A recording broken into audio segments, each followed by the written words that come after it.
Meeting to order. We'll begin the evening with a moment of silence where you can pray, meditate, or just enjoy a moment of silence to yourself. So please join me in that.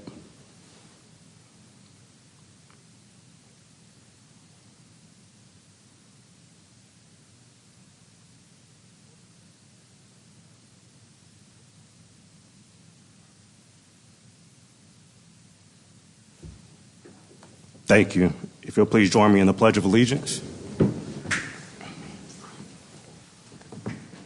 I pledge allegiance to the flag of the United States of America and to the republic for which it stands, one nation, under God, indivisible, with liberty and justice for all. Thank you. We'll move into public comment. We have 3 people signed up. The first individual signed up for public comment is Mr. Jeff Groh. If you would like to take your place on the podium and just give us a second to get our 3 minutes. Set right now, so you can just be in between people. Okay. Like I said, I'm waiting on a new remote. Okay.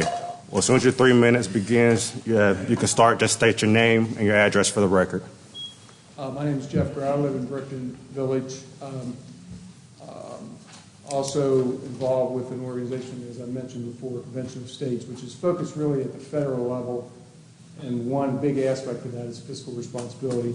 So there was a discussion last week about using ARP funding, and I guess it's back on the agenda this week. And so the way I understand that, it's money that you would take to use for salaries and benefits, frees up other money, I think, from your budget that you can do whatever you want with it. And maybe I misunderstood what you were talking about. Maybe you can clarify that tonight. But, I guess I'm just fundamentally, philosophically opposed to do that for several reasons. One, all this money on this ARP was meant for COVID response. And and really at this point, it's about buying votes, especially as we come up to the midterm elections. I don't know what this has to do with COVID, but I think that philosophically I'm opposed to using this money for something like what I think you're going to use it for. And just because you can take it, justifying it by, well, other municipalities are taking this money, that doesn't make it right, in my mind. So, you as public leaders have to make that decision and push back at the state level and ultimately to the federal level to get out of this cycle of spending endlessly tax money. This country is $31 trillion in debt. That's all of our responsibility, and continuing to take this money for non-COVID related type stuff, I think, is a bastardization of what that money was supposed to be used for in the first place. And then the question is, what happens when that money runs out? It's a block of money you're going to use for a certain period of time. It's going to grow the size of the Fletcher budget and Fletcher government. You get used to that spending, so what are you going to do to replace that funding once it runs out? But again, I'm fundamentally opposed to just taking that money and increasing the size of the government here in Fletcher. I've got an article, this is out of the Epoch Times, about state local governments now flush with cash, even without federal aid. And it says, Taxpayers for Common Sense, Washington-based nonpartisan budget watchdog, said in a statement that wasteful spending by state and local governments is guaranteed unless lawmakers and budget managers stop acting as if they're an in-house on-fire emergency. It goes on to say, but billions on the table in the midterm election heating up, politics will likely trump prudence in how this federal aid is allocated at the state and local levels. As a result, long-term fiscal emergency may be upon us, it stated. It's a large part because parties continue to designate spending. So, thank you. Thank you. Thank you for your comments. The next person signed up for public comment is Mr. Steve Watkins. Mr. Watkins, just give us a second to get it. Are we reset? I just said it in between that, so we're ready to go when needed. All right, just state your name and your address for the record, and we're ready to go when you are. All right, Steve Watkins, 200 Windsor Forest Circle, Fletcher, North Carolina, 28732. And for the record, the gentleman who spoke before me is my hero. I absolutely agree with him. All this money that we're trillions of dollars in debt, Now it's pouring out for non-COVID relief, nonsensical. But as our leaders, what do? You got money being offered to you to help your town. You're a rock and a hard place. So, not what I came to talk about. So, but what I want to talk about is something I talked to the mayor about. Generally speaking, Fletcher's being squeezed. And we're being squeezed by actual traffic. Fanning Bridge Road, we've talked about for years, is a nightmare. It's a commercial corridor that was never meant to be. I'd like to see some leadership from council to how we can, I know it's a DOT road. I know it will be difficult, but I spoke with Tim Moffitt's wife yesterday. If you know, she's a mail carrier in Fletcher. We have options. We don't have to say it's a hard thing to do. I know 25 is from all over. And within that, Windsor Forest, where I live, the mayor's parents live, we're being squeezed. And I'd like to have some help. We've got the lands, I don't even know if that's your property across the street, the other ones, but they're already cutting through Windsor Forest. We've got a wonderful neighborhood. We need something that's going to curb that, because it's going to happen. Because the Rutledge, the Lance property, their road is literally feet from ours. And if you live in there and you're heading up the interstate, what are you going to do? You're going to drive through that nice little neighborhood, take a ride. You're not going to go up there. So I'd like the town to start looking at how we can help our neighbors. And that's one of them. And I've got solutions. I know there's limitations. And with Fanning Bridge, you know, we need enforcement. I heard the other day that we did have one of our police sitting there in an enforcement position heading on traffic where they could actually get a speed. So I do appreciate that. So last thing before we go is I hope there's a plan for the homeless. Mayor and I spoke about that. It's coming if you've not seen it. You look around the fringe part of Fletcher, we're finding needles behind the ABC store. I saw where there's a call with police and ambulance just last week in front of Applebee's. So the town needs to have a plan of what we're going to do with the homeless issue when it comes. And you know, I hope it's not allowing tent cities wherever we have some green space. So with that, that's all I have. Thank you for your time. We thank you, Mr. Watkins. The next individual we have signed up is Mr. Dennis Justice for public comment. Madam Clerk, are we okay over there? Just state your name and your address for the record and your time will begin. I'm Dennis Justice, 31 Tamas Lane off Hoopers Creek Road. Again, I want to thank this council and your staff, particularly your Parks and Rec Department, for these sport courts that will be installed by this time next year in this county. We will all of a sudden have 12 dedicated public pickleball courts. Asheville, as you know, has none. Some in the Asheville pickleball community are trying to poach perfectly fine tennis courts. As you're perfectly aware, I don't agree with that at all. God's 10th commandment means something to me. Atlanta has the third most tennis courts public in the nation and no pickleball courts, but that doesn't give pickleball the right to poach courts. We just have to work hard, work together. There was mention about the American Rescue Plan, and honestly, the discussion should not be to this council. It should be to your county commissioners who are spending $4 million, I hear, to renovate the Veterans of Foreign Wars building. And I'm not even hearing if we're going to have a Veterans of Foreign Wars again. I actually hosted the last event they had, a Super Bowl party right before the pandemic really hit. Buying the building for a song was not a problem, but that's millions of dollars that could have went elsewhere. But the reason I'm here tonight is something that Chairman Lapsley said on a 4-to-1 vote when they said they're going to take $2 million of this American Rescue Plan money for recreation, possibly a center. And Chairman Lapsley was a dissenting vote. He said that there could have been, and he felt that he could have dedicated $1.5 million for a new library in this town, and that this council was willing to match that. That vote, regrettably, probably ends any discussion about a new library here. However, if you were willing to commit those kind of funds for a new library, maybe you'd be willing to commit those funds for a recreation center or perhaps a pickleball complex. And so I sent an editorial, I don't know if they published it or not. I said, you don't have to look far. We acquired land about 15 years ago next to Meritor in exchange for non-accident for 7 years. That is a pretty expensive acquisition for us. That has sat as cornfields all this time. The soccer communities had 1 or 2 chances at it, and they failed. We need a recreation center more than we need a new library. We have a 33% adult obesity rate, and if your kids leave high school obese, there's a 99% chance they will be obese their whole lives. If you look at the former Excel Sportsplex, which I'd love to remind people was not in Fletcher and was not a public building, just the traffic from that alone could justify the use of a recreation center here. So again, I'm asking that you go to the commission and say, can we get together on a feasibility study like you did with the sport court complex and look at maybe a recreation center or a pickleball complex. And I'll remind you again, Brickton's polling place, the Greater New Zion Church, God bless them, that place has always been too small. A Brickton Center there would be a new polling place for them. It'd be good for emergency management for code purple cases in case there are homeless people that need help. Just one of many ideas. But again, thank you so much for those courts. I look forward to playing on them. Thank you. We thank you for your comments. Is there anybody else that wishes to speak during public comment? Seeing none, we'll move on to item number 1 on our agenda. The approval of the minutes. Council, are there any corrections, additions, or deletions to the minutes? Seeing none, is there a motion to approve the minutes as presented? I'll move. We're going to second?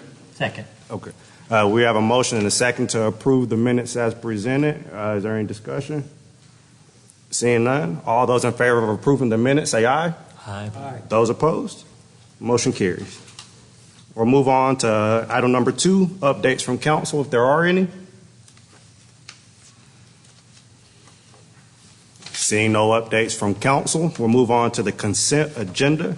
Are there any questions regarding the approval of the candidates for the Parks and Rec Advisory Board? Seeing none, do we have a motion to approve the consent agenda as presented? We have a motion. Do we have a second? Second. We have a motion and a second to approve the consent agenda. Is there any discussion? Seeing none, all those in favor of approving the consent agenda say aye. Aye. Those opposed? Motion carries. Item number 4, we have an update from Fletcher ABC Board Chairman, Mr. Steve Watkins. The floor is yours.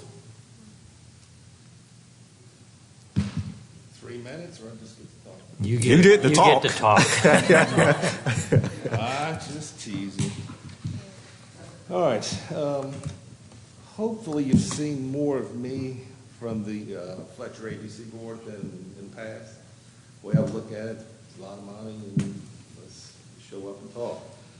So just want to let you guys know things that are going on. First of all, we've got an assistant manager position that's open, and we've sort of been holding off on it to make sure we've got the proper requirements. I talked to the mayor if there's a way we could, once we have everything set, to get it advertised with either in our newsletter or something. It's going to be a good paying job, benefits, and I'd like to see a Fletcher resident at that position, if possible. We'll look for the right person, but let's look there. One to update as well. I told you last time we'd be spending about $30,000 on a new point of sale system. So we finally had vendors come in and look at it. And so we decided to go with one that's, I think, another 147 ABC stores throughout the state. It's very consistent and right on the budget that we planned for. And it should make the staff much more efficient with ordering, inventory, and really get up to date. And looking at it, it was only $5,000 more than the previous one that they bought years ago that's now obsolete. So that should become forthcoming, and hopefully that'll help out. And of course, it's having a retail store, it's always something. So some person backed into a truck, broke our dock plate, so we're getting bids on that. But we may be looking at, my issue when I was talking to the board is, okay, we replace it and then just have it broken again. But believe me, the delivery driver is not going to come in and say, hey, I just broke your dock plate, sorry. We don't know. So we're going to look at a portable way to do it, and not spend half the money and not have to worry about it get broken. So that's just something there. Something coming that we'll be spending some money on is coolers, which is sort of think about what coolers in an ABC store. So for those of you that are not in there or see the different products, it's sort of like the wine coolers of yesterday. So all the major liquor companies are making their own canned drinks.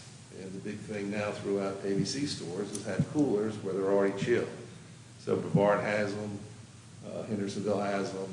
So it's just a matter of if you're going to stay relevant, up to date, your competitors around you. So right now we're looking at those coolers. They're not terribly expensive, but it's just something you have to do to where we can stay up to date. And on that same line, Do you have room for those? I'm sorry, what? Do you have room for those? Well, that's a good question. It's funny, when the store opened in 2007, they were worried if they're going to have enough product to fill the store. So the way it's lined out, there's a lot of open space.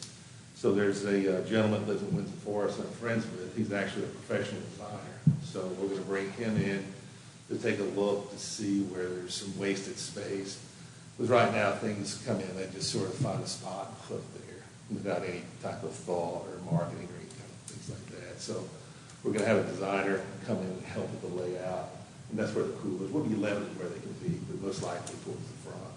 Don't have to get prices on them, but just want to give you an update on that. The sign, the big thing, main reason here to talk about our $65,000 sign. That I was going to be so proud of. Well, as of today, we have no sign. We've got a sign owner that doesn't return calls, doesn't really respond. And I think I'm shocked. It's Moss sign over in Asheville. I mean, even if you're not a sign person, you know Moss sign. I thought we were doing well. I talked to him 2 weeks ago. I actually got him on the phone after I called 3 times. And finally got him on the phone, invited him to come because he started talking about technical issues and, everything's about supply chain. I'm starting not buy anytime it says that, just like, do your job and figure it out. I don't hear about supply chain. But I invited him to come to talk about where we were on it, and he was out of town tonight. So I've lost patience with him. And he also said he was going to have his assistant send me an email because he started talking about steel they were getting from Alabama, tensioners, they have to do this. And I said, I didn't realize we were getting such a complicated sign. So he was going to email me what was going on with specifics so I could tell you. No email. So at this point, I'd like to utilize the resources of the town with the town attorney. And, we've already given the contracts to look at it. And he said, he could send a letter, but, I just want to let you guys know that's how we're going to just proceed. Because playing nice. And the thing, too, is you got $35,000 worth of money, you have to pay half up front.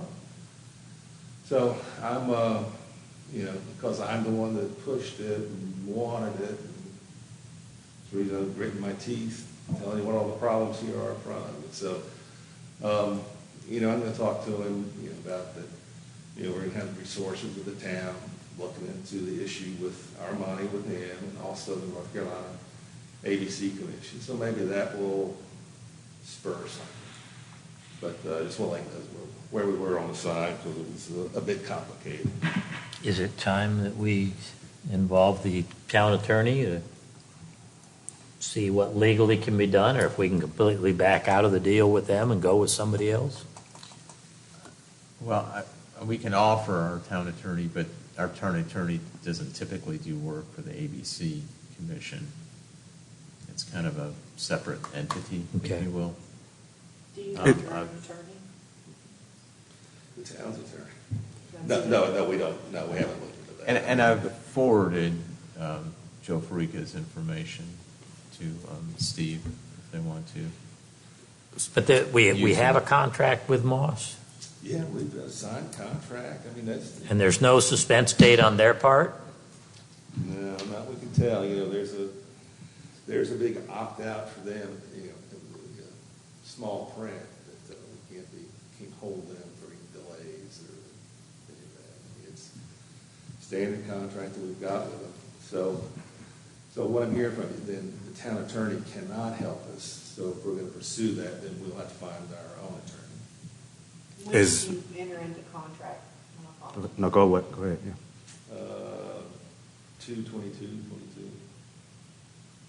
And was there any time frame as to when he would make his obligations on the contract? Does he have like 6 months? I don't see anything like that. There's nothing on there as far as There's the no time. time No. limit? You know, it was all just said, yeah, we'll get on to it as soon as we get the materials. That's what's been. So Mark, what do we need to do if we need to get the town attorney involved in some way? Or is there, He can assist. It would just Right. be in a direct, or a capacity directly with the ABC board. And that's really the only distinction. In other words, we're not budgeted for providing legal I see. services to the ABC board. But we So- could offer our attorney and let them pay for it out of their Correct. expenses? Okay. Correct. And that's- Well, then there is an I've- option. yeah. that- I've contacted Joe to see if he can be available. And I don't know how much more communication's been back and forth, but I've done that on a couple instances, so.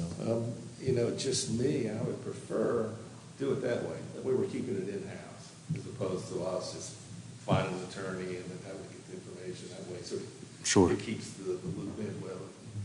And certainly we have the funds to reimburse the town back on it for that. But I prefer we have not had to do this, but, you know, when they don't answer emails, and they dodge the opportunity to come talk, I mean, it's give you no option to not trust their, you know, wonder what's going on behind the scenes, they're struggling, what?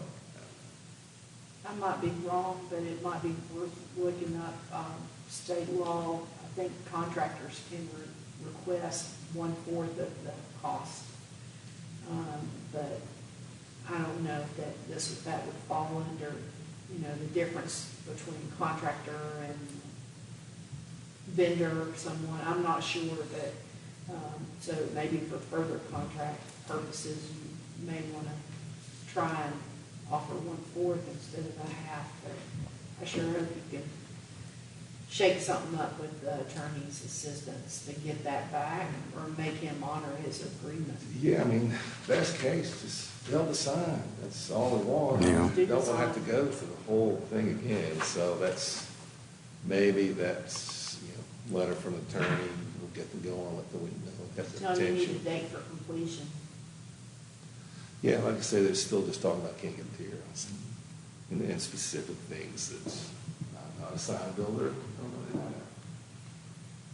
With having our attorney assist him with at least looking at the agreement. I mean, it sounds like the agreement didn't have a finalized date, so I don't know if that might be a sticky point where Yeah, could they're be. meeting their agreement because they didn't put no agreement of what's going to be finalized. Yeah, you know, and that's where, you know, it comes back to the board, we try to let managers at the store do their job, and then all of a sudden there's details that are missed, so. And that's one thing that, going back to the assistant manager's job, most likely will be more competitive than usual. But what we want to do, so the current manager, Tony, he's retirement age, won't be around that much longer, and that's what he's told me. So we really want to look at finding a professional to run our store. You know, or I said, we don't need another ABC store person to come in. We need someone to, look, run a $4 million business, have some business experience and know Yeah. these things and keep up to date. So that's sort of what we're looking at with that position. that makes sense. And I'm not saying anything against your board or anything, but I think we all should learn from this experience that whenever the town engages in any contract, you have to think up front, what happens if the contractor doesn't produce? You've got to put something in the contract to cover that. I mean, we've been burned numerous times on other things too. Oh, no, believe me, on a separate issue, guys, that helped with Windsor Forest. We replaced our own street signs, stop signs, you know, at our own cost, $9,000. You know, I'm the one doing it for the neighborhood, and I'm just cringing because it's a good old boy that just want to write a piece of paper, and this is how much it's going to cost, and I need all the money. And so I know what you're talking about. It's cringeworthy. So Yep.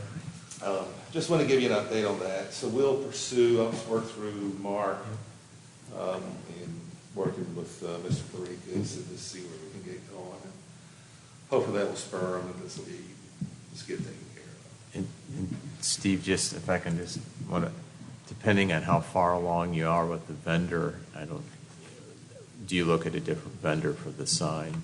And could be a possibility.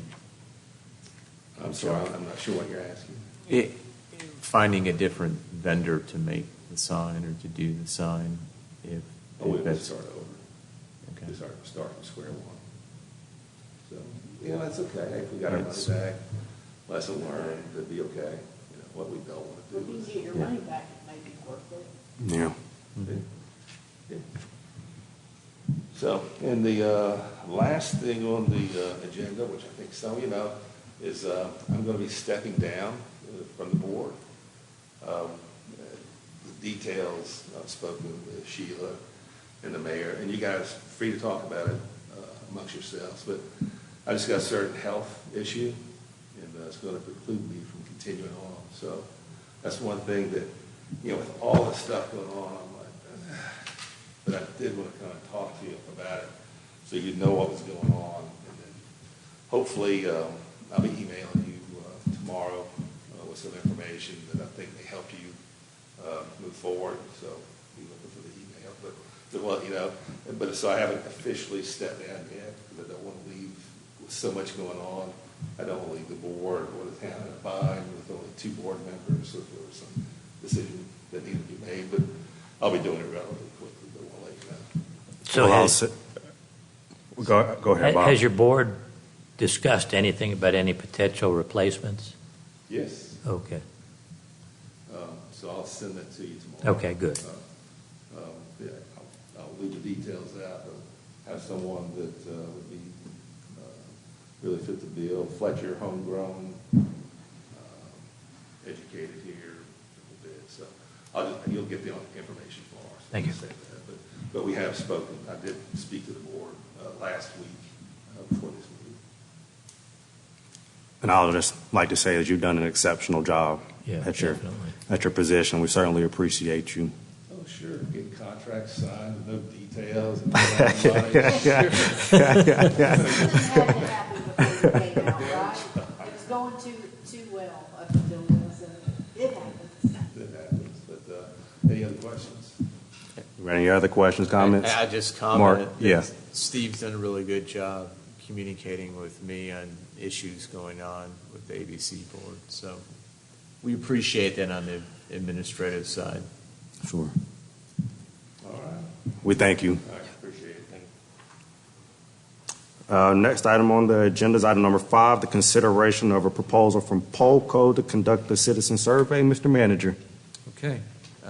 Mayor and Council, I know we talked at length last week about the proposal you received, and just in follow-up to that, I reached back out to my contact with Polco about kind of the additional information on the merits of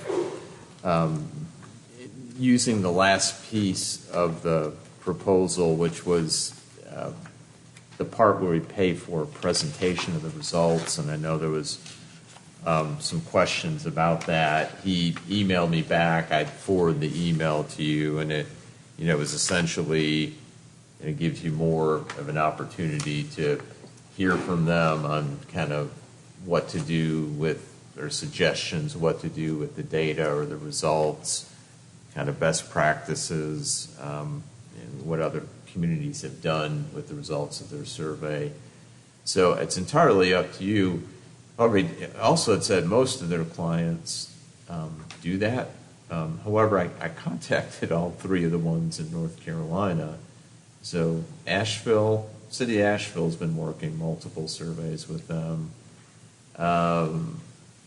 City of Thomasville had done one, and the town of Davidson's done multiple. And I reached out to the contacts that he provided from each of those municipalities, and I thought one of the 3 would have, but none of the 3 had paid for the presentation piece of it, which is $4,500 in there.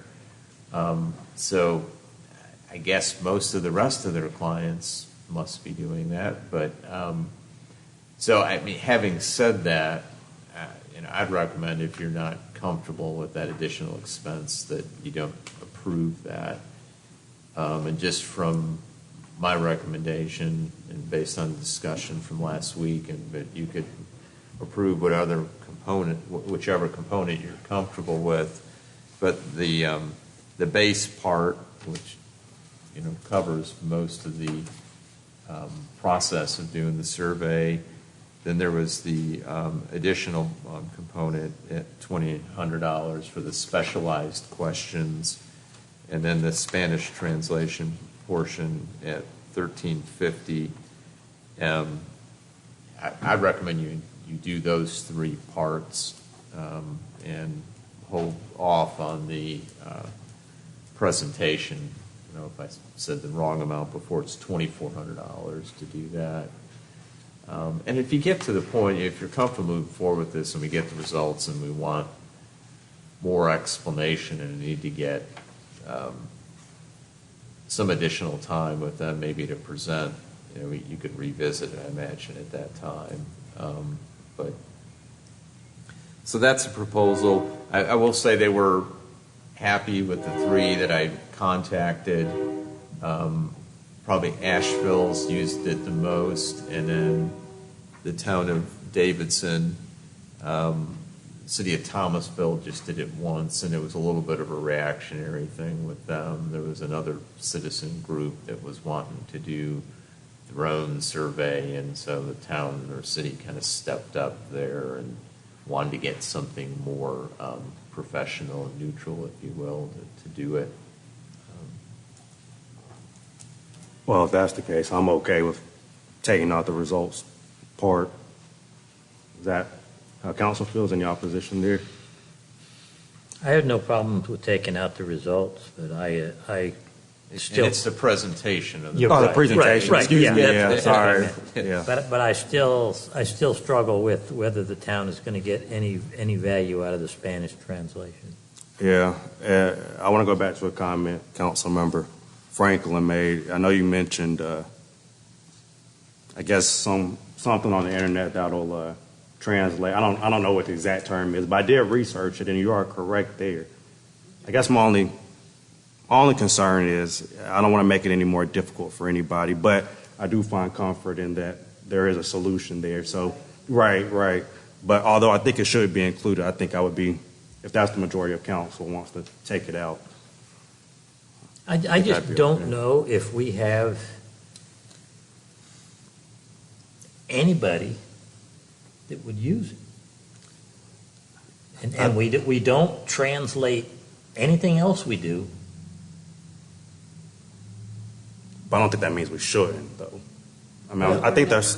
But we're never asked to either. I mean, that was one thing I was thinking too. Have we ever been asked to translate or send translations? But I guess. To my knowledge, no. But if somebody's a Spanish speaker, I mean, how would they? I guess that's my thought process with it. But I understand what you're saying. Can you put like a small paragraph saying instructions in Spanish how to translate this document? That's a possibility. I know it's possible. But I just think if we do it, I think we'd be doing it because it might be, quote, the politically correct thing to do, but I'm not sure we would get any value out of it. Possibly we that's fair. could, so they'll do the initial random sampling with the postcard, and then there's a follow-up with the hard copy, and then there's that phase where we'll advertise that the survey is available for anyone in town, not just the random sampling to participate. Maybe when we do that, if there's a way to try and do the translation of it, maybe offer that. I don't know. yeah, And I don't want to overpromise on that with something that sure. we don't Yeah, that's know how tough. to do. Yeah. I mean, our demographics don't show a real large population of non-English speaking residents. So Yeah, well, like I it's said, relatively small. well, I find comfort in what Councilmember Franklin brought up. There is a way to translate it if they need to be able to do that. So if the majority of council wants to take it out, that's fine with me. I think we could, I think it was Bob had mentioned, maybe, I'm not sure if it was Bob or Mark, but maybe when you do that robocall or that informative, this is blah, blah, blah, at that point, you can do Spanish message that says, if you are in need of this survey, if you are in need of translation for this survey, please contact. And then there ought to be some instruction somewhere to do that. I'm sure. Trouble is, most It's people not written don't up. want to sit and listen to a long message. I was just thinking, should we just send out a message in Spanish saying, do we have any residents who have trouble translating English? Well, that would be nice to know in general. Oh, anyway. that's what I'm thinking. Yeah, that's a good idea. I think that's fair. Then that way you know for anything. Right.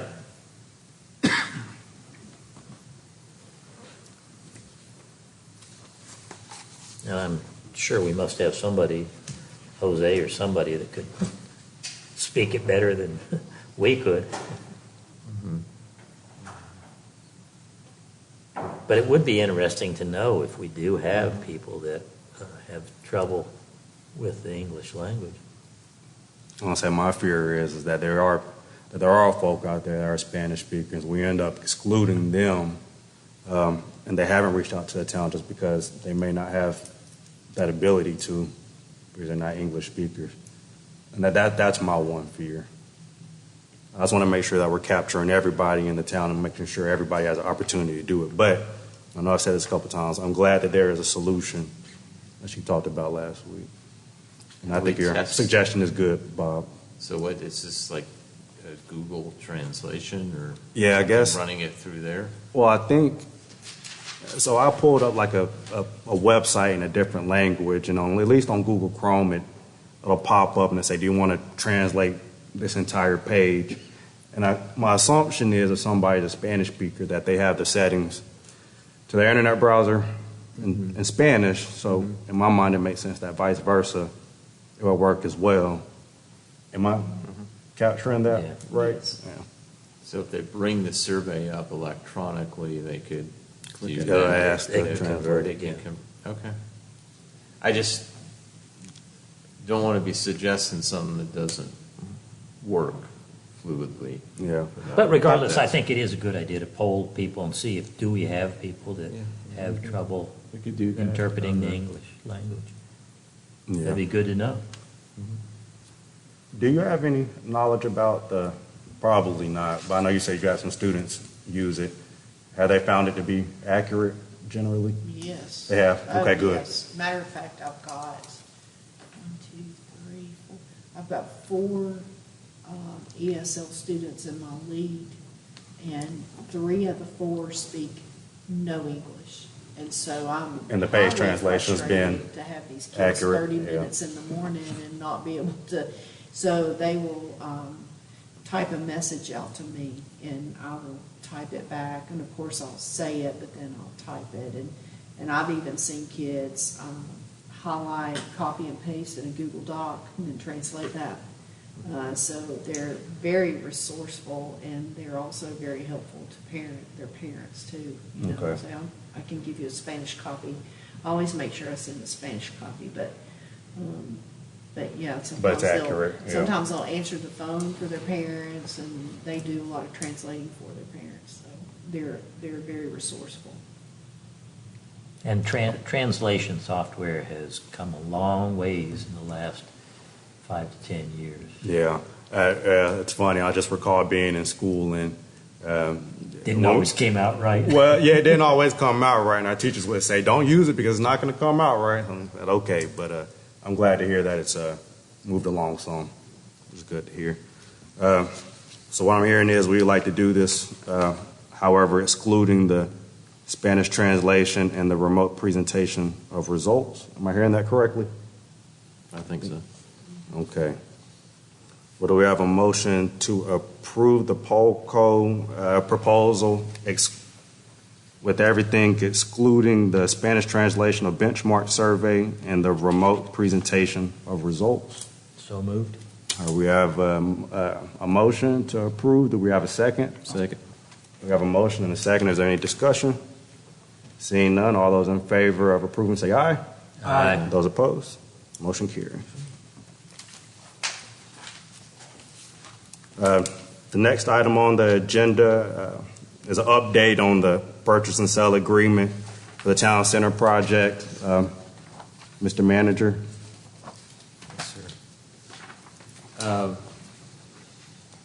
So, at this point, we were planning on opening a public hearing to receive comments and hopefully after that point, proceeding with an extension of the purchase and sale agreement with Mr. Waddell, and then also partnering with Martin Lewis Real Estate. And since that time, and I've spoken to you in fairly great depth about some of the challenges that the developer and the town have been experiencing trying to narrow down what it is for mitigation improvements that the developer is required to do to move forward with the project. They had to do a traffic impact analysis, and I've been keeping you informed kind of from where the initial results came together or findings back in July. And since that time, it's gone to Raleigh, congestion management, and back to the local division office, and it's basically morphed into a more than what initially they thought the recommendations were. And I won't go into all, there was 3 main ones. I've explained them in depth, and if anyone has any questions about that, I can explain that again. But then it wind up coming back with one of those not being acceptable and adding 3 other things, which quite frankly is, at least according to the consultant, it was not expected as something that would normally be reasonable to the impact. And again, we're going to talk about the impact of what this project would have on traffic. Not the traffic that's here already, but the impact that this project would have on existing traffic conditions in the close proximity. And they've just, our developers, quite frankly, kind of at this point hit a wall on this. And so you all have a copy of a letter from them formally terminating the purchase and sale agreement. It also articulates that they would be interested in coming back into the project. I believe that's covered in here as well. If we could resolve these issues with DOT to get to, a place that I think most of the parties would feel is mitigation improvements that's commensurate with what the actual impact of this project is on traffic, and not greater issues of traffic in the area. So, having said that, you've got the notice. What we've done since that time, and I told you about some meetings we had as recent as last week, where it's just been very challenging to get clarity and get to what we think is a reasonable amount of mitigation improvements to the surrounding area. I've been in contact with Mark Gibbs, who is basically the engineer, employee of DOT that's over the entire western region. So all the traffic divisions that cover this part of the state, we're in Division 14. There's several that go out this way. To bring him into the loop, and he's offered to try and facilitate a meeting with, he thinks, all the appropriate parties to hopefully get to a place where we can get to a list of improvements that is, we think to most parties fair or equitable based on the impact and also attainable. And so our developer can find out what's the cost to do this, because it's a business decision in the end. And are we putting so much on the local business owner to be tackling all these issues versus their impact of their project? So that's where we're at. I'm prepared. I shared with you, I've contacted our DOT board representative, Chuck McGrady, to bring him into the loop on this. I mentioned Mark Gibbs with DOT. We've had a good relationship with all the way back to when he was a district engineer here, and we're able to really work on things and think about things and solutions. So we're willing to do that. I've reached out to our state representative to bring him into the loop, Representative Moffitt. And, here we are. Will Bowie, who know very well as being the engineer representing the developer team, and Martin Lewis with Lewis Real Estate, who's been part of the developer relationship here and commitment. They're here, and I wanted to give them an opportunity to provide any comments if that's okay. Yeah, sure. We thought it would Please, be appropriate. Yeah, that's no problem. The floor is yours. Thank you, Mr. Mayor, council members. It is really disappointing to be here before you tonight and have this issue before us. I think we all felt like this is a great project. We're all still very excited about this project, but I think the town manager described things pretty well. There are really two issues that we see with DOT. There is a traffic study that's required to be completed and that identifies potential mitigation for traffic impacts to be able to get driveway permits, to be able to build something. And we have always anticipated that there would be traffic improvements that would have to be made, and our developer, our team, has been prepared to make those improvements. We're just not confident at this point that we see how or when we will actually know what those requirements are. It's very, very unclear as we go through this process with DOT, the requirements that are going to come forward, and particularly what those costs will be. I think this particular situation is a little bit odd in that we have greater traffic issues out there. I think we all know, Councilman Lance certainly and I talked about that we know that there are traffic issues out on Highway 25 now. The improvements or issues to address mitigation, as your town manager described, have been commingled with a larger DOT project. And it's just not very clear of the expectations that DOT has of my client and what DOT plans to do. And we didn't see that we were going to find that clarity in the near future. And we felt like it was unfair to the town to continue doing these 30-day extensions when I'm not sure we'll know an answer in 6 months or a year. I wish I could tell you different, but it's just not clear. And the second issue that comes with that is the larger project comes into play with the relationship of the additional or residual DOT right-of-way that is available. You all remember that the plan was based on the idea that DOT would be willing and had indicated that they'd be willing to sell unneeded right-of-way. It's understandable that DOT would not want to sell right-of-way to have to come back and buy that right-of-way back for future improvement. So we totally understand that. But again, those issues have become commingled, and unfortunately, we're not sure how that gets resolved. It's unfortunate. Our client has invested a lot of time, a lot of effort, a lot of money into this.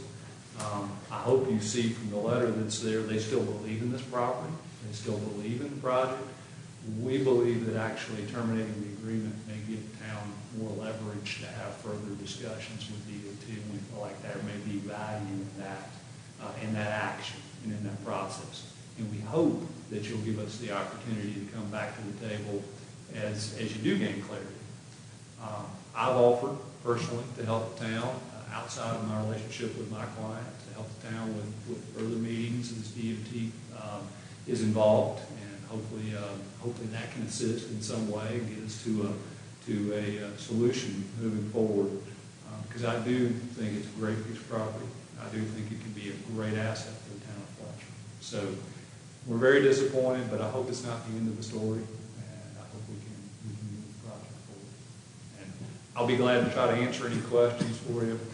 Martin said that he would bow and sing and dance for you, but we are both very disappointed to be here before you tonight. But we also did not feel that it was right to send you that letter and not stand in front of you and talk to you and look you eye to eye, and tell you that we're hopeful we'll be back in front of you. Well, I certainly share that We appreciate disappointment, and I hope that we can find a resolution. Any comments or questions, council? When or if things are resolved and you get that clear, concise identification of what the requirement would be for the developer, would that be the catalyst to make the developer come back to the project? Would that be, okay, we're good? Or do you, I worry that possibly, Mr. Lewis, that maybe you might see or find another spot. And so I just, that's probably my fear, and I appreciate the commitment that, you know, that you've had to the project, and of course everybody's been working toward, let's get this done, let's do it. So I don't know when it'll happen, but if it should happen in a month or two, say, do you foresee that you would possibly come back to the table?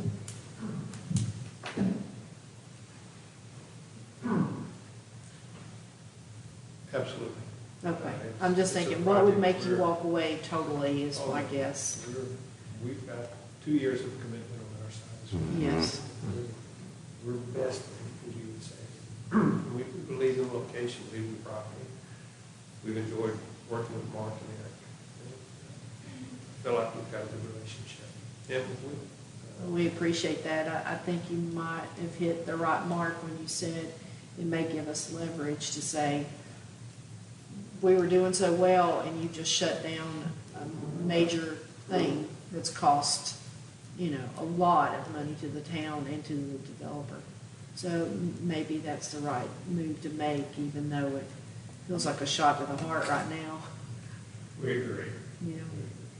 Only comment I have is, Mark, could we specifically talk with Mr. Gibbs to see if this council's inability to agree on one of their 3 recommended options has had anything to do with them getting so difficult? I don't know that it was represented in that manner. I mean, I don't want to speak out of turn, but I think you sat in on DOT, and Mark, did you, as well as you? And Yeah. so weren't we represented in a concise, we need a right turn lane and Depot Street? That's right. I think it was represented to us that DOT had a number of options that they were considering for a greater project, you know, a larger improvement project in the Highway 25 corridor. And I think that while it was in conjunction with this project, I think that DOT did ask, you know, does Fletcher have a preference of one of these? Is there a preference of one? I don't know that that has an impact on the inability to define what the mitigation is going to be. I think as we talked with Mark Gibbs, really those two should be separate issues. There is the development and the mitigation that's required for that development, and then there's the greater project that we all agree is needed today. And they should be 2 separate things. I think it's a fair question, Councilman Davey. I think it's a fair question. It needs to be asked. It needs to be asked. I agree 100%. I do believe those 2 projects have been commingled. I don't know that council not unanimously endorsing one or the other is necessarily a deterrent, but I think you should ask those questions. 100% agree. And it's a good question, Bob, about asking that. I just really feel strongly it's the term I want to use here is muddy the waters to try and determine what are the mitigation improvements that come out of the traffic impact, the traffic study that the developer has to do. And then you have all these other transportation discussion improvements that are another conversation separate from this. There's a little bit of overlap because of right-of-way, residual right-of-way that they would like to obtain. DOT may need to hold on all or a part of it. If they have to hold on to all of it, they need to let us know that. I've been very clear, and they keep pushing back to us. Again, this muddies the water. Well, what's the decision about the roundabout and all these other options that we've articulated? And I said, there's been a decision, and our board is split. We've got 3 that are more comfortable with a third crossing between those 2 intersections, which, quite frankly, would be very difficult to do with a railroad involved to get another railroad crossing that close together. But that was, and that's fine. That was what 3 of y'all had, and then we've got 2 board members more comfortable with a roundabout, which may still not be the best option. I've told them that. Now, whether they don't like the answer, I don't know, but it would seem to be fixated on it and not the more immediate question at hand is what's reasonable mitigation improvements as a result of the impact of their project. What's needed now for this project? But the trouble is you can't really separate them into 2 things because whatever they end up doing in terms of the driveway cuts and locations and stuff is going to be directly impactful on the bigger project that DOT wants to do for the whole intersection and area. I felt comfortable with the infrastructure that you were putting in place. And I just felt like if we just had at least that much relief at the right turn lane, we would be good to go. Do we have a bigger issue? Yes, but it's not the developer's fault. We've had a huge issue for a while. Right. So that has nothing to do with this developer. But I'm not sure DOT is willing to separate these 2 things. I think they're trying to solve it all at once. I think so too. Well, with them backing out now, they have to. It's separated now, if that makes sense, because there's no longer an agreement. So now you have to go back to them and say, now, how are you going to fix the big problem? Because this is no but longer DOT there. can sit and do nothing for a long time. And they only brought this up right at the time when they were presenting the preliminary findings of the traffic study, the traffic impact analysis. Where were all these options before that? That's true. And they just dropped that right then. Because there were not discussions with town officials about all of these other options. Yeah. There was something years ago about maybe a roundabout, which is still, if they're designed right, they can work. But I realize a lot of people, for a lot of good reasons, have a difficult time envisioning that up at this intersection by itself, because it has a lot of other impacts close to another traffic signal, and et cetera. But we're willing to keep working and try and get to something more specific about what this is. Mayor, I think Councilman Lane hit the nail on the head. It has separated the issues now, this action, and we hope that turns into a positive, because I think you now hopefully have a bigger discussion with DOT. And if there is a plan out there that's arrived at by DOT, then perhaps the project can be inserted at that point and incorporated into whatever those improvements are. We appreciate the opportunity. Yeah, thank you all, truly. We hope we'll be back in front of you again. We hope so too. We'll do what we can. Thank you. Thank you for the opportunity. Yeah. Thank you. Yeah, but I think discussions with our legislators and stuff, anything we can continue doing, I think that's the direction to go right now. Thank you. I mean, I'd agree. you really got to move forward. We can't just sit back and wait for DOT because they're unbelievably slow. Yeah.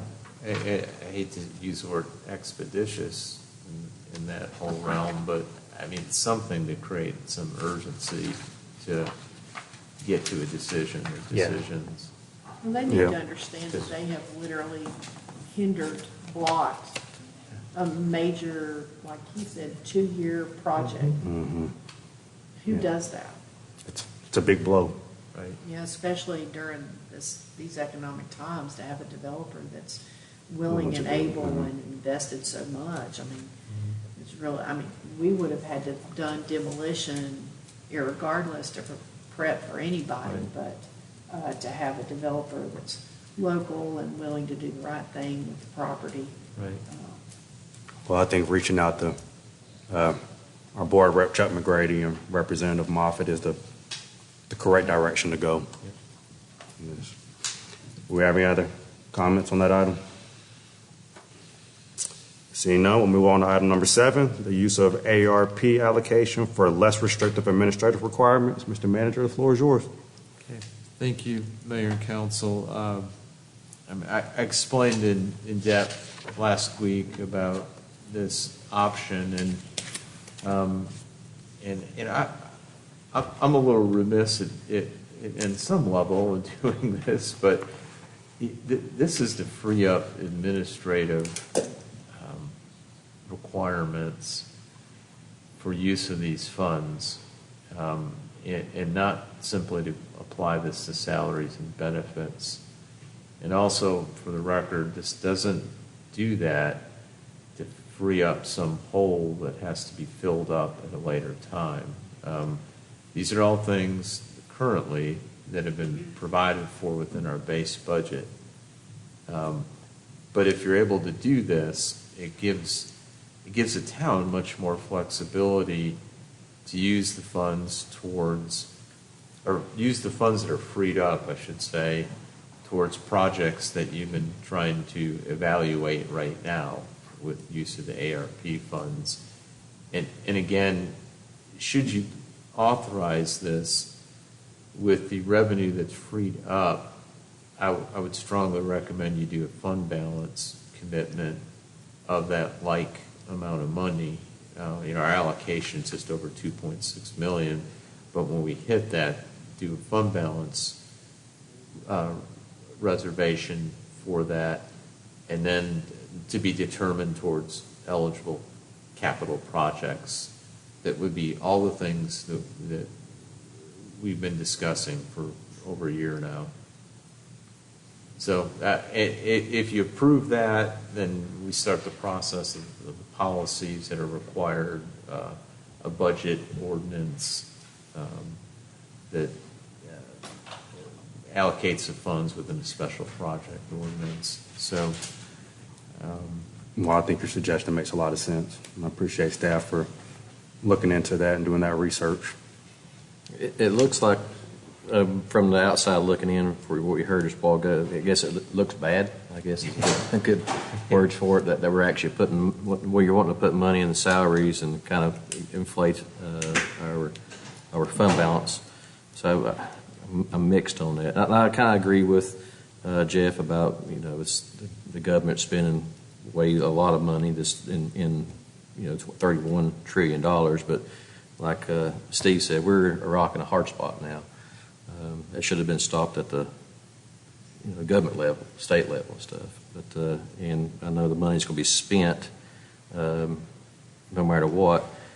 So to benefit here at Fletcher, I hate to say, we're not going to take the money, and they take the money and allocate it somewhere else and not be spent in our community, because if our kids' are the ones that's going to be footing the bill, our kids, or even my kids that live here and my grandkids that's going to live here, I'd rather it be beneficial to the community they live in versus they just move it somewhere else. But I kind of understand where outside looking in, it kind of looks like we might be putting it somewhere and kind of hiding it type thing. And so I'm mixed on that myself. I even wondered, back when this first started, would some local governments just turn the money away? Just for some of the reasons that have been articulated tonight. If they turn it away, if we turn it away, Yeah. I guess they'll But go then back to the someone state else- and they'll just turn around and give it to Asheville or another state like California. And or we'll whatever. still be paying for And it. we still be paying for it. I'm really torn on this, and that's kind of the reason why you're still going to be paying for it. Kids still going to be paying for it. It's just somebody else will get the benefit of the community that they did not live in. Is there any way to get that answer? If you turn it back in, does it go Like back if to the? municipalities or counties turn it back in, what does the state decide to do? To me, it doesn't really matter because either way, we are going to be paying for it. Right. Whether we It's really true. accept it, That's whether we what turn it worries back, me, yeah. we are going to pay for it. And some of that money can go toward, we heard a lot of stuff, road improvements right now during this whole thing right here, infrastructure. That's a big, seems like that's a big key thing. And I think that's our job as a council to be good stewards of the money that's coming our direction and make sure that we don't just start putting it into higher salaries and things like that. We've got to make sure it goes to projects that are going to be, one-time projects that are going to benefit the town. And that sounds like what Jeff was talking about, the illusion that we're putting the salaries in and inflating our thing. Like infrastructure is a good one.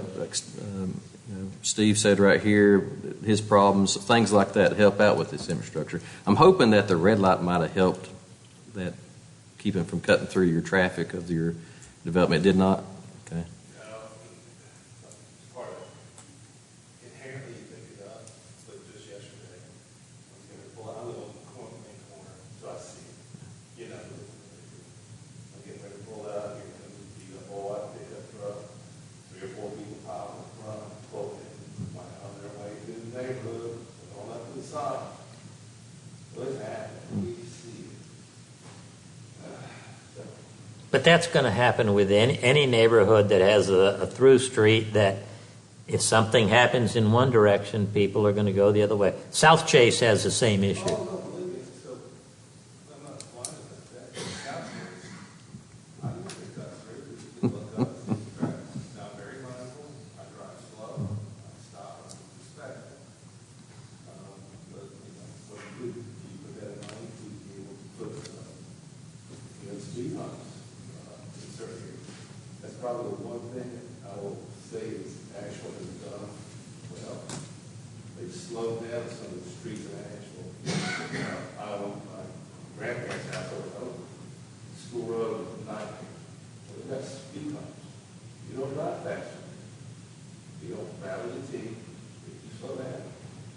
So they've done that all several parts of Asheville. So it can be done.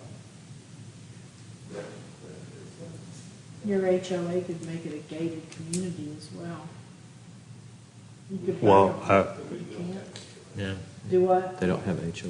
And I'm not sure that we could do that on town-maintained roads That's correct. either. Yeah, Is that correct, Maura? There's a restriction with,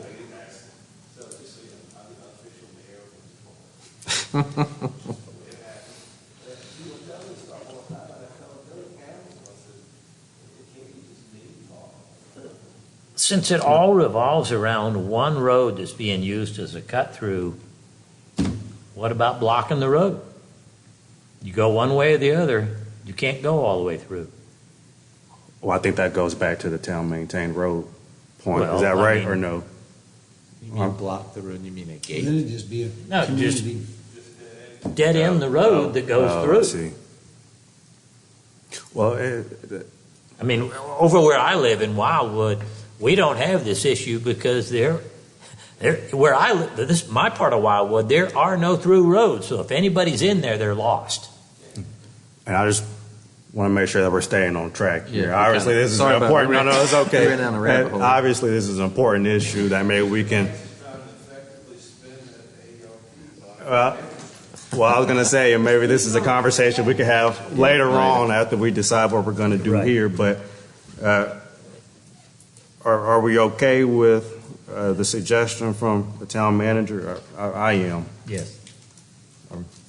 So, I'm still kind of torn, but because like I said, people seems like it's an illusion that we're putting it towards salaries. Yes, we're putting it towards salaries, but it'd be nice if we could just take it and earmark it for actual projects. We still got until 2024. 24 to decide this.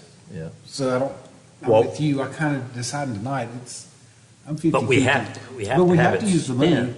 You have to have it spent by 26, but you have to have it allocated by Allocated by 24. 2024. So you still got some time we can decide that. but by doing this, if I'm understanding this correctly, by doing your suggestion, Mark, we effectively allocate those funds to salaries and benefits, and then we'll allocate the 2.6 million from fund balance. Am I hearing that Yeah, correctly? yeah, And then which which will free it up, and we won't be tied to those dates, correct? Right. You're not tied to the dates, and you're not tied to all the federal requirements of contracting, and, I mean, the contract. Spending federal It money winds on up being a projects. much more, for example, if you wind up doing a sewer project, it winds up being a much more expensive sewer project because you get into federal requirements like Davis-Bacon wage rates and things like that that go into contracting, and it just elevates the overall versus a straight construction project where we follow state general statute requirements for procurement and other things. I mean, listen, folks, we have opportunity to do something transformational in our community. And like I think we've already acknowledged, we're going to pay for it one way or the other. So let's at least invest in our own community. As long as we keep the money saved one way earmarked, so Right. that it doesn't get mixed in with general funds. All right. I think the consensus is not saying that we're not going to invest, it's just this shows a little muddy on the how we're going to do it, if that makes sense. Right. And me, I like to think about it myself a little bit more, but it's whatever the council wants to decide. And they're not really going to change the rules on us at this point, are they, and tell us that we can't do it later? Because that gives us, a long time to, and as long as you do it just, before the deadline, it doesn't matter, you can still put Still the do it. funds. I don't really know, because I was surprised that they allowed this in the first Me too. place, to tell you the Yeah. truth. So I think it's I was possible too. they could change the rules. So that's something to take into consideration also. If you're gonna- I guess, yeah, maybe one potential of the federal government then makes some change again. Yeah. Who knows, after the election, things could change and they could do away with this option. Or they can increase it, or do something better. I don't know. You can go both ways. Yeah. Well, I'm comfortable with where we're at. I think the motion that we need is a motion to authorize staff to put together a policy and project ordinance for funds to be spent for salaries and benefits. If anybody's willing to make that motion. I'll make that motion. Okay, we have a motion. Do we have a second? We do not have a second? Okay, the motion dies. Any other discussion on that? Is there interest in me bringing this back up for discussion, or? I think so, to me. it is. I was thinking, so like I said, tonight, I wasn't wanting to decide tonight, it's like it's pushed up on you. I'd like to think about it some more myself.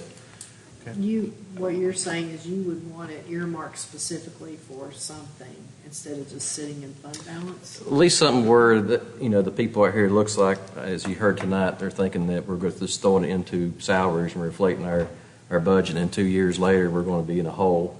At least in the public side, it'd be nice to show we're going to use it for infrastructure. We're showing it for, we're doing it for something actually earmarked. It seems like I think they'll probably take it better versus looks like we're just hoarding money, but they don't. Well, once we reallocate the two, I'm sorry, Mark, go ahead. I was to say, as I mentioned before, as you spend that towards the salary and benefits, it'll free up the funds. I understand. At the Yep. end of the year, then you can do a fund balance designation, and you can say it can be towards eligible You can put a Yeah. restriction on it All for right. infrastructure projects. I understand that. too. I'm just saying that let the citizens understand that, because you heard tonight, they don't understand that. You need to design it where they can see it too. It just sounds like a wash, Yeah. like you're just washing it through Yeah. salaries and then on the forefront. And so, I really struggle. I've never felt like you should turn down money, but you just want the bleeding to stop. And, because all it does is just run up costs for everyone involved. But I'm angry that it's not stopped at the state level or even at the federal level. And most anybody would say, oh, you've got money to spend, but it feels very frivolous for government to handle money. Just, oh, you're getting this, you're getting this. Even when we've received a check in the mail, it's very frustrating because it's like, just stop. I just want to pay my taxes and be done, and I don't want you to send me any money. So I'm struggling because I'm not really understanding exactly how that flushes through or whatever. I would prefer to have a particular, but I understand it buys us more time to make a decision. I didn't really understand how it works through going through the salaries first. Yeah, you'd have to spend it. I mean, I guess we can put together like what the project ordinance would look like and maybe a description of the fund balance restriction. You can't approve it right now, but you can see what it looks like. Because you have to expend the money, and then you'd have to do the fund balance designation after that's happened. So would you model that over the original ARPA funds of what it was going to go for? Yes, but see, you haven't decided yet on where you want to spend that. As far as you've discussed, basically infrastructure-related projects, bricks and mortar type things. That's why I was saying if we could do something specific enough to say infrastructure projects to include, water, sewer, stormwater, building construction, something like that. And then, you've got something on the books that says that. And then, you can always change it at any point if you want it, but it that way, because, it does, it feels like this strange wash of money and it still shows the commitment to do those things. And the bigger thing, it allows you to do it. Do it in a cheaper way. A lot less complications. And get meaningful projects done for the community. Well, let me ask you, could Versus we turn it back put in. together some kind of a point paper that explains in a little bit more detail of what we're trying to do here, where we'll take the money out of salaries, but the matching amount that we're taking out of salaries goes into this pot over here that we can use for capital improvement projects? Something that explains to the people that we're not just putting it in salaries and things like that. It's all going to end up in this pot over here, which is going to be for the bigger projects. It's just a matter of how the money gets there. And I think it is fairly important if we can find ways to use that money so that when we do want to do projects like sewers, we don't have to go through the excess federal regulations. To me, that's a benefit for doing it right there. I agree. And that way, if we come up with a point paper, we could look at it, Mark could come up with something, we can look at it. We don't have to vote on this tonight. No, you don't have to. I wanted to, unless you're ready to move on this, have that conversation, because since the school government was able to go through the rules on this and analyze it and say, this is an option, and a bunch of local governments are doing this. We have these allocations below that 10 million threshold When does it to have take to be- advantage of it. When does it have to be designated if you don't wash it through? 2024. 2024? Yeah, 2024, all the projects have to be obligated, and then 2026 to be fully expended. But if we wait until then, we probably won't have time to take the money out through the salary direction. Yeah. You can go back right now to March of 2021. Oh, you can go backwards, okay, well, good. I've got it in the, so there's some retro on this, you can go back.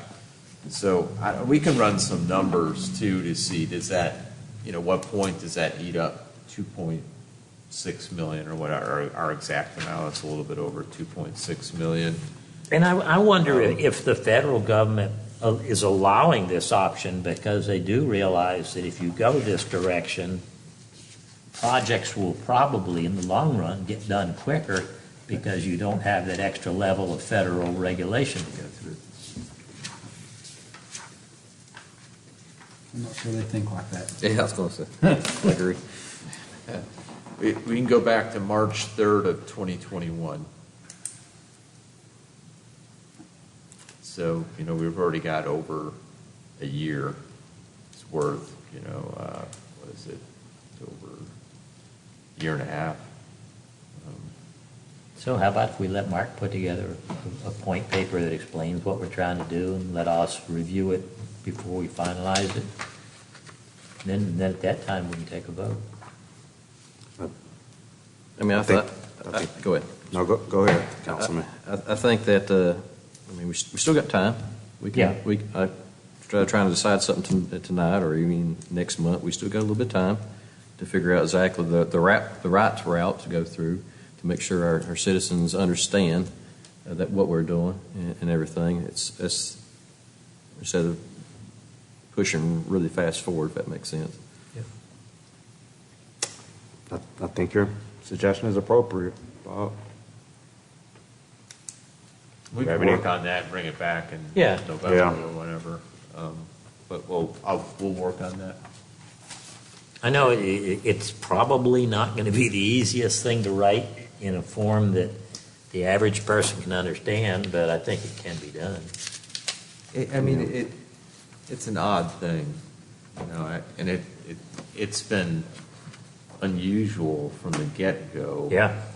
And not unlike a lot of other federal government things that happen where a bunch of money is appropriated, it's thrown to try and fix or address a problem. The details aren't very well put together, and the federal government typically, to protect themselves because they've been burnt over so many years, they put tons of rules on there. And that's how this came out, and then they couldn't decide what's eligible, what's not eligible.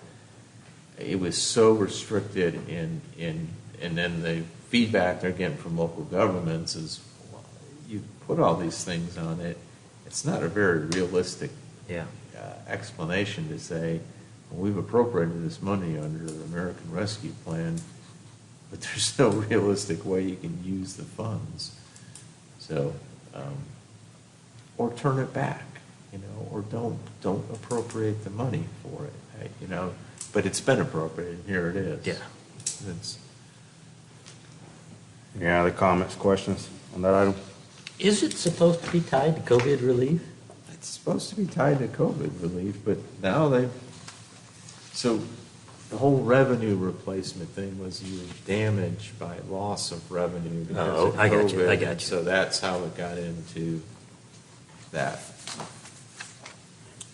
Okay. Anything else? We're moving on to your comments, Mr. Manager. Thank you. Just a few things. I mentioned last week the letter that went out about trying to determine interest in the extending sewer to to those three streets, Westfeld, North Hudson, and Dogwood Terrace. So we sent the letter out. We're getting responses back about interest.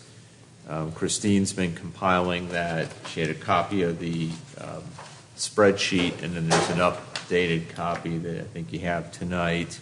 So we've only had 12 responses. The deadline's October 14th.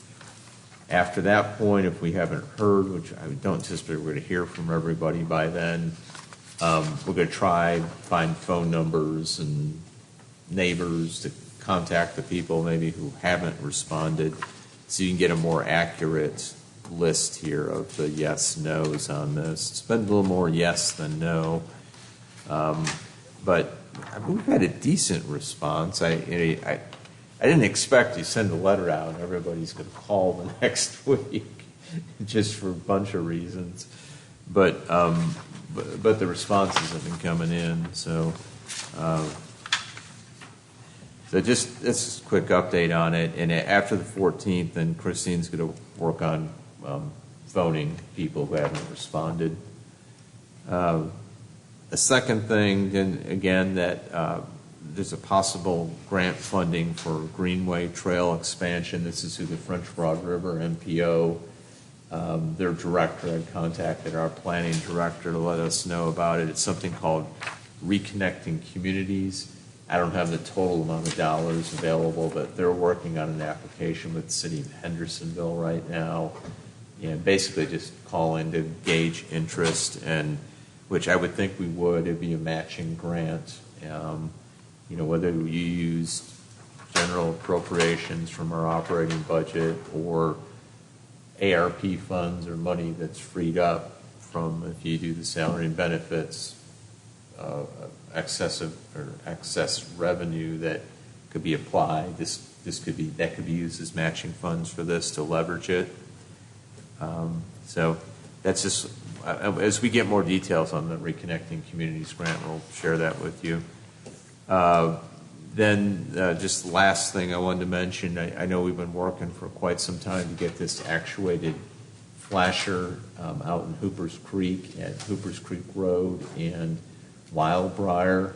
It was largely generated because of interest from residents or requests from residents in the Cove, which is the Wildbriar Road leading up to Hoopers Creek, about safety pulling out of that neighborhood. And so, thank you to our legislators who got it funded. It's taken, I know, a heck of a long time to get to this point, but the wiring is coming in there to that, and it looks like construction should be coming along soon. So that'll be a nice, road safety improvement there for people driving on Hoopers Creek and those residents leaving the Cove. And that's all I've got. Any other questions for Mort? Well, only other business before we have closed session that I wanted to acknowledge. Chief Terry put a letter of recognition in our packets, and I wanted to acknowledge Captain Fulmer. And I won't read this whole thing, but the letter recognized Captain Fulmer's judgment, decision-making, and initiative in a successful investigation. So send him my thanks, and we thank you as well, Chief Terry. Absolutely. Any other business from? Well, I do have one more question, Chief, or one for you. In public comment, we talked about people experiencing homelessness.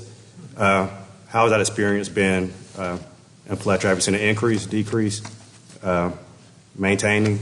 If you have any comments on that. I tend to agree. I may have addressed this point by any stretch of imagination, but I would tend to agree. We've probably seen more of it than we have in the past.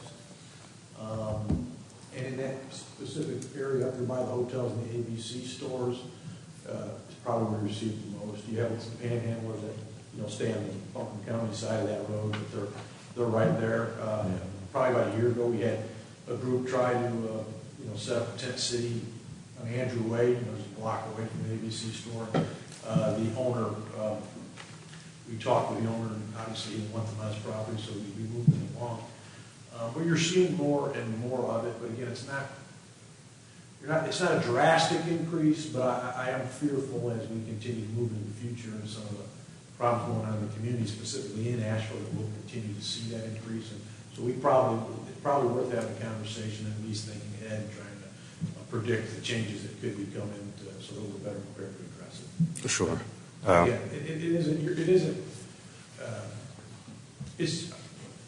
we're seeing what I would call an increase. Again, it hasn't got to any type of crisis level, but we prefer it not to get. Yeah, for sure.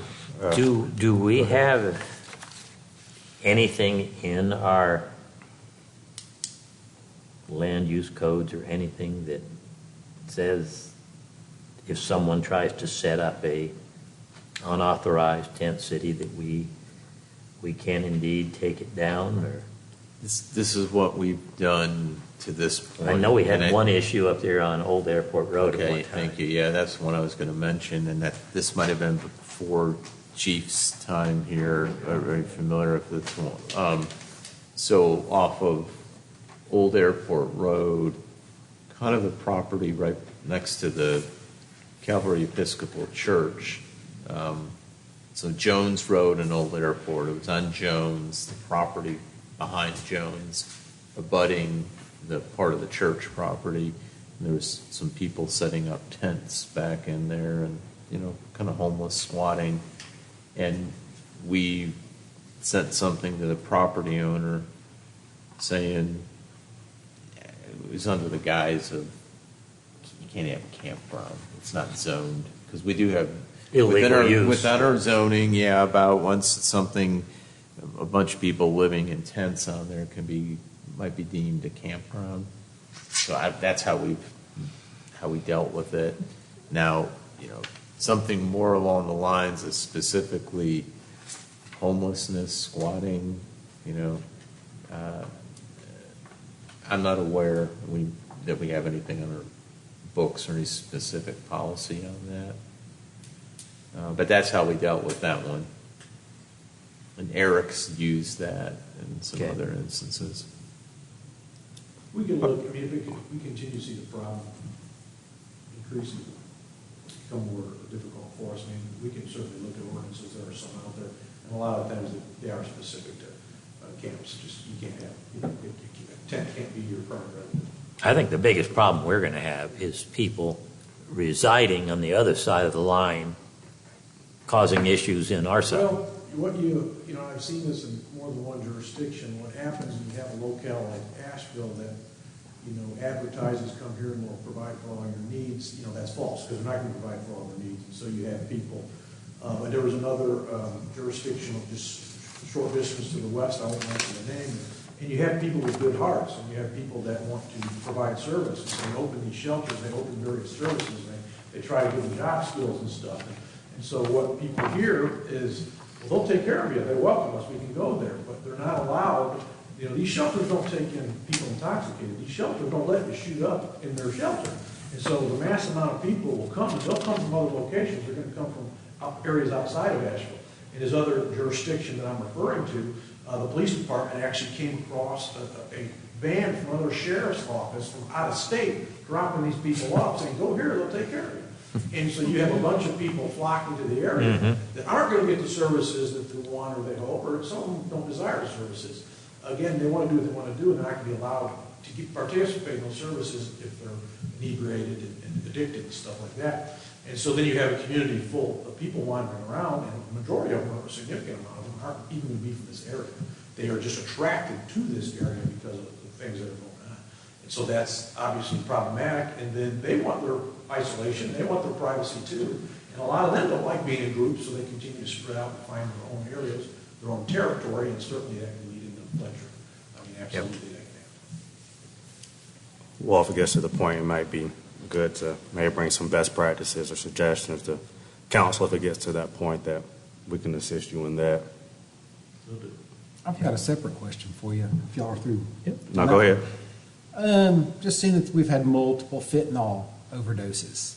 And you hear all this stuff about the colored fentanyl coming into town, looks like candy or whatever. Rainbow. Has your officers seen anything like that? Or we plan, because Halloween's coming up and that's going to be a big deal this year. I don't know that we have confiscated. I've seen the pictures you're referring to, all the various colors. Skittles. Yeah, I'm not sure that we confiscated any that looked like that. we've confiscated fentanyl for most of the powder. Powder form? Okay. Any other questions for Chief? Thank you. And just Go like ahead. you mentioned some of those overdoses, the most recent overdoses were in that same area, of those hotels. And so there probably is a correlation between some of the overdoses and some of the issues of homelessness we're talking Yep. about. So Yep. it is there. We thank you, Chief. Any other business from council?